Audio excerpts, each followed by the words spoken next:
We made our film because I was working on the farm and I learned about what a knacker man was and what a dead box is. And I thought that was a funny way to get rid of a dead body.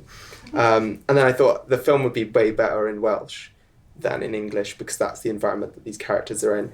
And I think I've actually become much more passionate. I was trying to learn Welsh anyway, but I think I've become more passionate about the language and minority language filmmaking since making that film, because now we've been able to go to quite a few Welsh festivals, which is really exciting. And I've been trying to slowly learn about other languages that I knew nothing about, like meeting the Cornish director and finding out a bit about that. Been chatting to someone from the Isle of Man about the very, very, very small Manx filmmaking community, which is really interesting.